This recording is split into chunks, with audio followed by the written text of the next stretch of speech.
In the late 15th century, Florence was one of the richest cities in Europe. Money moved through its streets, ideas moved faster, and power belonged to those who understood both. Families competed, banks expanded, and influence was measured not in titles, but in numbers. April 1478. The house of God is stained in blood, a conspiracy of the highest order, executed at the foot of the altar. How did a family of simple money changers come to control heaven itself and unleash a massacre at the foot of the altar? They did not challenge God. They didn't defy him. They bought him with gold, with blood, and with silence. This is the story of a family that uncovered one of the most dangerous truths in history. Even God has a price. And it didn't begin in a palace. It began in 1397 inside a cramped money-changing shop in Florence, where the son of a farmer, Giovanni di Medici, opened a ledger that would eventually grip the heart of Europe. In the medieval world, the soul mattered more than life itself. People didn't fear dying. They feared dying in debt to God. Hell wasn't a metaphor. It was a destination, one bad decision away. Salvation wasn't abstract. It was calculated, rehearsed, negotiated. Church law was clear. Usury, charging interest, was a mortal sin. A banker who profited from money itself was believed to be destined for the lowest circle of hell. And so, in Florence, no one was more despised than bankers. To the church, they were parasites. While ordinary people bought candles to beg for forgiveness, the Medici were doing something far more dangerous. They were calculating the price of heaven itself. But how do you profit from money without outraging God? The Medici found a glitch in the divine matrix. It was a magic trick performed with ink and paper known as the cambio, or the bill of exchange. Technically, they weren't charging interest. That was a mortal sin. Instead, they were buying time and selling distance. They would lend florins in Florence and demand repayment in ducats in Venice. By hiding their profit inside the chaotic fluctuations of international currency, they turned a forbidden act into a technicality. They didn't break the law of God. They outmaneuvered it with math. They turned a moral crime into a technical transaction, making them the first bankers to prove that even a divine ban could be bypassed for the right price. And then they realized something no one wanted to admit. If you can't destroy the system, you own it. In the 15th century, the Vatican wasn't just a church. The 15th century Vatican was less a house of prayer and more a sovereign corporation, vast, insolvent, and ripe for a corporate raid, a hostile takeover waiting to happen. And this divine conspiracy didn't begin under frescoed ceilings, but in the stench of a Florentine backstreet, a private handshake between a banker and a man with blood on his hands. No banners, no witnesses. No one present believed they were watching history being rewritten. That handshake wasn't random. It belonged to a man who understood money better than anyone in Florence. Giovanni di Medici. He wasn't born into nobility. He didn't inherit power. He built it, ledger by ledger. Giovanni understood something his rivals didn't. In a world ruled by God, the fastest way to power wasn't to challenge the church, it was to finance it.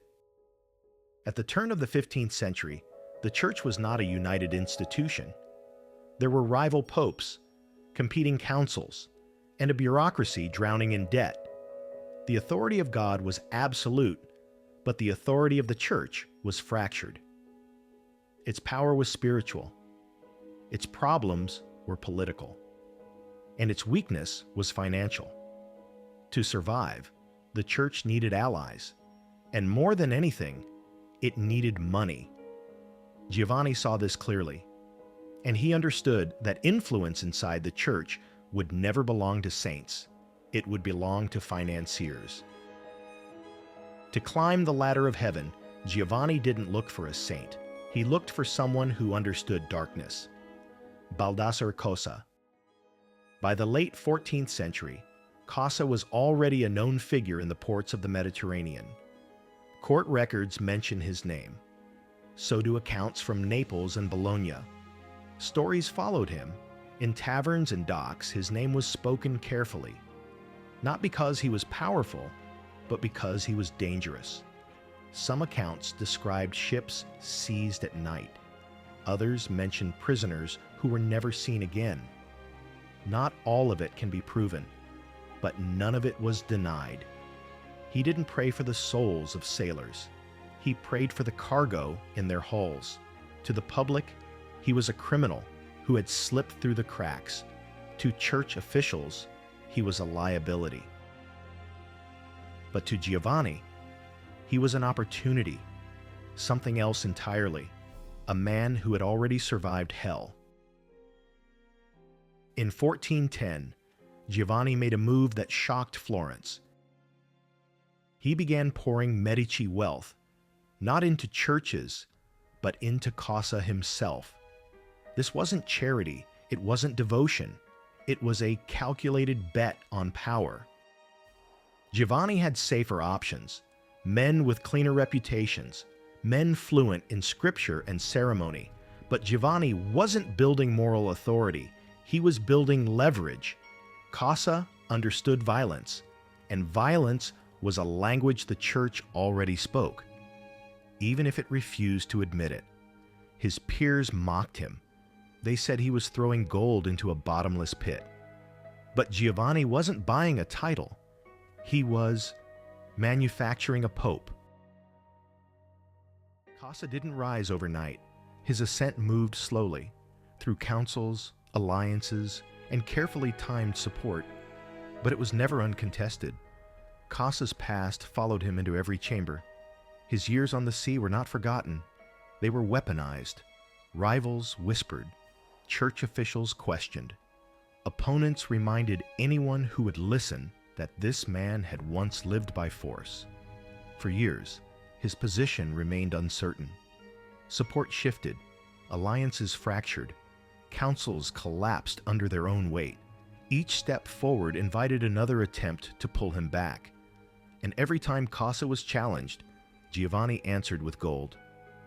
More loans, more favors, more protection, not to silence the accusations, but to outlast them. If Cosa fell, the Medici investment would fall with him, so the Medici paid to keep him standing. Quietly, patiently. For a long time, no one believed it would work. Too many enemies, too many doubts, too many reasons for the church to step back. But the system was exhausted. It needed stability, it needed funding, and it needed someone who could survive the chaos. Cosa didn't need to be loved. He only needed to remain. Then came the white smoke. Against all expectations, Baldassare Cosa was crowned. Pope John the 23rd. A man with a pirate's past now sat on the throne of St. Peter, and he remembered who had paid for his ascent. One of his earliest financial decisions was simple and devastating. He placed the Vatican's finances into the hands of the Medici Bank. This was not a ceremonial role. It meant that money meant for salvation now moved through private ledgers. Funds from across Europe passed through Medici accounts before they ever reached Rome. Taxes on faith. Payments for forgiveness. The price of absolution. By 1420, the Medici Bank was handling a significant portion of Vatican revenues. This arrangement changed the balance of power. Bishops depended on credit. Cities depended on Medici transfers.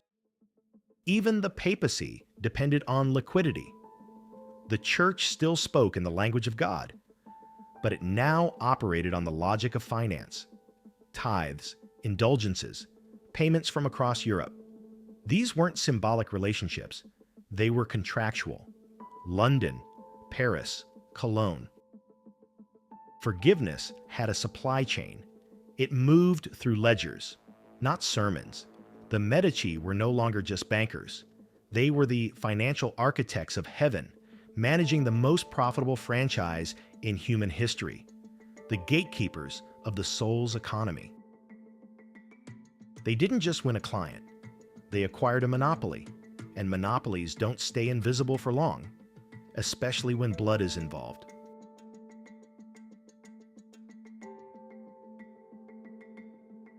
Power doesn't become dangerous when it is challenged. It becomes dangerous when it feels entitled to survive. To the outside world, Florence looked like a miracle, a city of marble and gold, of painters and philosophers, of music echoing through courtyards and churches. History remembers Florence as the cradle of beauty. But beauty was the surface. Underneath it, a quieter war was being fought. Not a war of armies, but a war of credit, access, and dependence. Most people never saw this war. They felt it instead, in delayed wages, in vanished contracts, in favors that suddenly stopped being returned. No banners fell, no armies marched, but lives began to narrow. Ledgers replaced swords, loans replaced banners. And in that war, survival depended on one thing: control. At the center of this system stood Lorenzo de' Medici. History calls him Lorenzo the Magnificent, a patron of artists, a protector of philosophers, a lover of poetry and beauty. But Lorenzo believed something far more dangerous than art. He believed stability mattered more than fairness. Florence was officially a republic, but in practice, its economy revolved around Medici credit. Lorenzo held no royal title. He commanded no official throne. That absence of a crown was not a weakness. It was protection. A king could be overthrown. A tyrant could be named. But Lorenzo was only a citizen, officially. Unofficially, nothing in Florence moved without his approval, yet foreign kings negotiated through him. Popes bargained with him. Cities waited for his approval before they acted. Lorenzo didn't want to be the most powerful banker in Florence. He wanted to be the banker no one could escape, the institution everyone depended on, the force no one could afford to oppose. And when power reaches that level, resistance doesn't disappear. It sharpens. The breaking point came over a small city few outside Italy noticed: Imola, a fortified town controlling trade routes between Florence, Milan, and the Papal States. To Pope Sixtus IV. Imola wasn't symbolic. It was strategic. He wanted it for his nephew. Another move in a church increasingly ruled by family politics. But Imola required funding, so the Pope did what popes now did. He asked of the Medici Bank. Lorenzo refused, and worse, he ensured no one else in Italy could lend the money either. Credit lines closed, funds froze, transfers vanished. It was not a declaration of war. It was a financial suffocation. No soldiers crossed borders. No blood was spilled. But priests could not pay retainers. Officials could not fund patrols. Cities could not move money. Power didn't collapse. It stalled, and stalled power panics. A financial assassination. Long before the knives were drawn, humiliated and desperate, Sixtus IV turned elsewhere, to the Medici's rivals. Among them stood the Papacy family, old Florentine money, old prestige, and a future being quietly strangled. The Papacy weren't just jealous, they were being erased. Their names still opened doors, but fewer each year. Their wealth still existed, but moved slower. In Florence, decline did not arrive as ruin, it arrived as silence. Contracts rerouted, access blocked, political alliances dissolved. Every road led back to Medici approval. And when financial war failed, the Papacy chose an older solution: blood. But murder required legitimacy, so they turned to the one institution still powerful enough to sanctify violence: the Church. Pope Sixtus IV did not oppose the plan. He listened. The Medici had blocked his territorial ambitions, challenged his authority without ever raising a sword. This wasn't theology, it was politics. An alliance formed, quiet, deliberate, and deniable. The plan was simple: remove Lorenzo, remove his brother Giuliano, remove the problem. And they chose the one place no one would expect violence: the House of God. April 26, 1478. Easter morning. The Duomo of Florence filled before dawn. Incense hung in the air. Candles flickered along marble columns. Thousands gathered for high mass. Lorenzo de' Medici entered unarmed. So did his younger brother Giuliano, because no one spills blood at the altar. They were wrong. As the service reached its most sacred moment, the elevation of the host, the congregation bowed their heads. Daggers appeared. For a moment, no one understood what they were seeing. Some thought it was theater. Some thought it was divine punishment. Only when Giuliano fell did reality break through the ritual. Giuliano was struck first. He never stood a chance. 19 wounds in seconds. Steel tore through flesh. Blood spread across white marble. The altar was no longer symbolic. It was stained. Lorenzo was slashed at the neck. Wounded, bleeding, he fought through panic and bodies, collapsing behind the bronze doors of the sacristy. He survived. Florence did not. Europe watched in shock, but the Church did not condemn the assassins. Pope Sixtus IV condemned Florence. Lorenzo was excommunicated. The city was placed under interdict. War was sanctioned. It was a declaration of moral authority, and it failed. Florence did not rise against Lorenzo. They rallied around him. Fear played its part. So did relief. The violence was contained. The uncertainty ended. Order returned, and order is persuasive, because Lorenzo understood something his enemies did not. Power survives violence, but it thrives on narrative. What followed was not justice. It was annihilation. Mobs hunted the conspirators through the streets. Bodies were torn apart, dragged through public squares. Lorenzo captured the ringleaders, including Francesco de' Pazzi and the Archbishop of Pisa. He did not hide them. He displayed them. They were hanged from the windows of the Palazzo Vecchio. Their bodies left to rot for days. Florence was no longer a city of art. It was a warning written in corpses.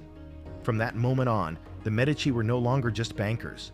They were survivors who had baptized their power in blood. And Europe learned a new rule.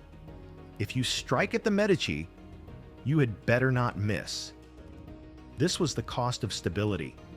Not peace, not justice, but control.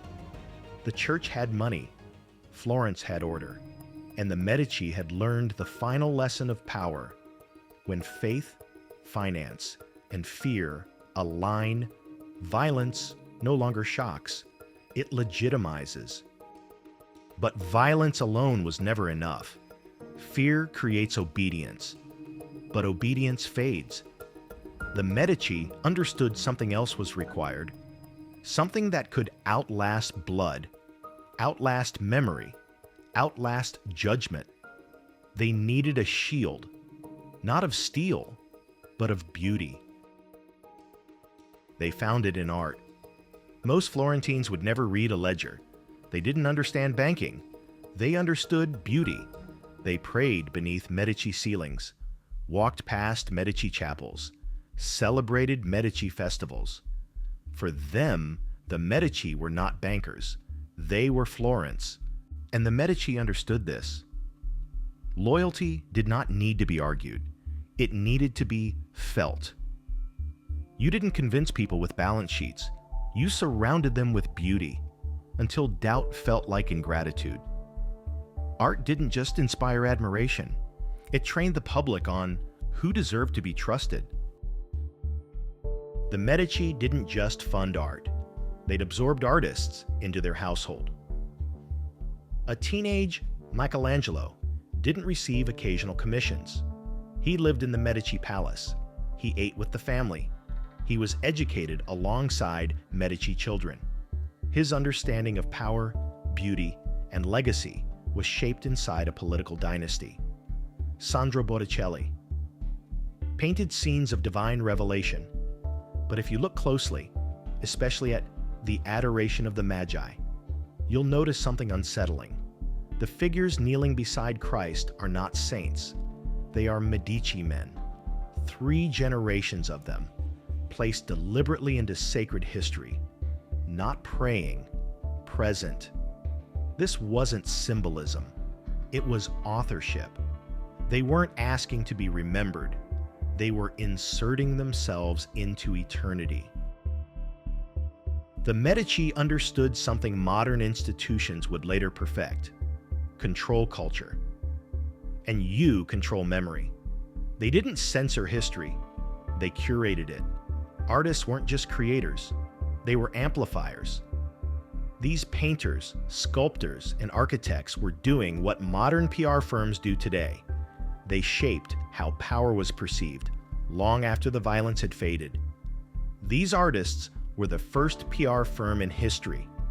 Their brushes softened brutality. Their masterpieces reframed bloodshed as legacy. Over time, the association became automatic. Art meant Florence. Florence meant the Medici. To question the Medici began to feel like questioning the city itself. Criticism did not disappear. It became impolite. Suspicion did not vanish. It became ungrateful. The ultimate proof of Medici success came in 1513. A Medici sat on the throne of St. Peter, Pope Leo X. A banker's son raised among wealth, art, and privilege. Leo X inherited a church already drowning in debt and saw a solution the Medici had used for generations: build something so magnificent that it redefines legitimacy. But the real legacy wasn't what they built. It was what people remembered. The Medici didn't just spend money. They perfected the way we track it: St. Peter's Basilica. But monuments on that scale demanded impossible funding. So Leo X turned salvation into revenue. Indulgences were sold across Europe. Not quietly, systematically. Coins from peasants and merchants were redirected to Rome to finance stone, marble, and legacy. A German monk named Martin Luther watched this transaction unfold. And in 1517, he objected, publicly. The result was not reform. It was fracture. The Protestant Reformation shattered Western Christianity. The same gold that built the most beautiful church on earth helped destroy religious unity across Europe. The Reformation exposed the church. It shattered religious unity. It challenged spiritual authority. It tore faith into factions. But it did not destroy the system that made power survivable. Because the Medici were never betting on doctrine. They were betting on memory. The Medici didn't just fund the Renaissance. They redefined how power survives moral guilt. They proved that wealth could become culture. Culture could become legitimacy. And legitimacy could outlast blood. They taught the world that you don't erase sin. You bury it under beauty. And behind that beauty, the Medici perfected something far less visible: a way of thinking. The Medici did not ask to be forgiven. They made forgiveness irrelevant. By the time judgment arrived, they were already embedded in the memory of Europe. History calls them the fathers of the Renaissance. We celebrate their museums. We admire their art. But none of it was free. Every cathedral had a cost. Every fresco had a price. Every miracle was financed by someone who could not afford it. While popes built monuments, peasants bought forgiveness. While artists painted eternity, entire cities were taxed into silence. The Medici did not just buy beauty. They bought obedience. They bought patience. They bought time. And when faith became a transaction, belief stopped being sacred. This is the secret buried beneath the marble. Not that God could be bought, but that once he was, someone else always paid the price. And the question history still refuses to answer is simple. Was it ever worth the blood?